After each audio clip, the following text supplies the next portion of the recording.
कई बार जब लोग जीवन में काम करना शुरू करते हैं तब उन्हें बहुत ज्यादा दर्द होता है, तकलीफ होती है, उन्हें बहुत ज्यादा मेहनत करना पड़ता है और ये बात उनसे बर्दाश्त नहीं हो पाती है। उनका शरीर जवाब दे देता है और वो उस काम को छोड़कर किसी और तरकीब से सफल होने का प्रयास करते रहते हैं। लेकिन याद रखिएगा, इस प्रकार से कोई भी व्यक्ति जीवन में सफल नहीं हो पाता है। याद रखिएगा कि सफलता का मार्ग मेहनत, दर्द और तकलीफ से होकर गुजरेगा और ये आपको सहना ही पड़ेगा, तो इसके लिए आप हमेशा तैयार रहिए। तो चलिए इस बात को एक कहानी के माध्यम से समझते हैं। एक बार एक मूर्तिकार अपनी छीनी और हथौड़ी से एक पत्थर को भगवान की मूर्ति का आकार देने का प्रयास कर रहा था। जैसे ही वह छीनी पर अपना हथौड़ा चलाता, वह पत्थर चिल्लाने लगता और कहने लगता कि ये क्या कर रहे हो, मुझे इतना मार क्यों रहे हो, मुझे बहुत दुख हो रहा है, तकलीफ हो रही है, पीड़ा हो रही है, मुझे अपने हाल पर छोड़ दो और यहां से चले जाओ। मूर्तिकार ने उस पत्थर से कहा, मुझे बहुत अच्छे से पता है कि तुम्हें बहुत ज्यादा दर्द हो रहा है, तकलीफ हो रही है और तुम बहुत ही ज्यादा पीड़ा में हो, लेकिन यदि आज तुमने इस दर्द को नहीं सहा, इस तकलीफ को नहीं सहा, तो जीवन भर तुम यही इसी प्रकार से पड़े रहोगे। मुझे पता है कि तुम्हें आगे बढ़ने की अपार संभावना है, तुम एक बहुत अच्छे पत्थर हो, लेकिन यदि तुम इसी प्रकार से रहोगे तो कभी भी आगे नहीं बढ़ पाओगे। इतना कहकर मूर्तिकार औजार उठाए ही थे कि पत्थर फिर से चिल्लाने लगा, गिड़गिड़ाने लगा, विनती करने लगा कि मुझे अपने हाल पर छोड़ दो।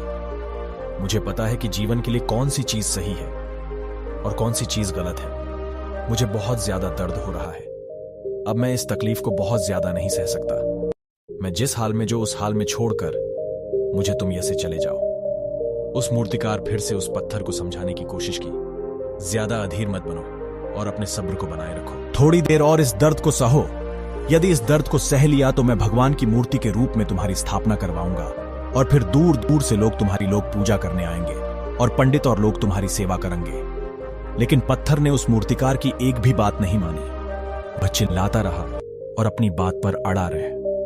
मूर्तिकार ने उस पत्थर को समझाने की बहुत कोशिश की, लेकिन वो पत्थर नहीं माना। अब मूर्तिकार भी थक चुका था और वह उस पत्थर को छोड़कर आगे बढ़ गया और थोड़ी ही दूर जाकर देखा कि एक और बहुत ही अच्छा पत्थर वह पड़ा हुआ है। उसने छीनी और हथौड़ी उठाई और उस पत्थर को मूर्ति बनाने के लिए वो तैयार हो गया। मूर्तिकार ने छीनी और हथौड़ी का वार दूसरे पत्थर पर जारी रखा। दूसरे पत्थर को भी दर्द हुआ, तकलीफ उससे भी हुई, लेकिन उस पत्थर ने बर्दाश्त कर लिया और देखते ही देखते थोड़ी समय के बाद उस पत्थर ने भगवान की मूर्ति का रूप धारण कर लिया।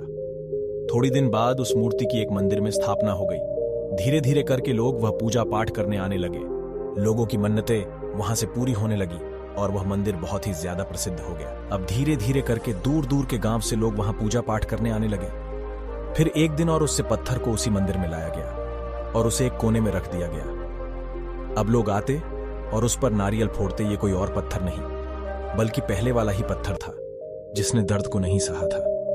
अब वो पत्थर मन ही मन बहुत ज्यादा पछता रहा था, दुखी हो रहा था और अपने आप से कह रहा था कि काश मैंने उस दिन उस दर्द को, उस तकलीफ को सह लिया होता तो आज लोग मेरी भी पूजा करते।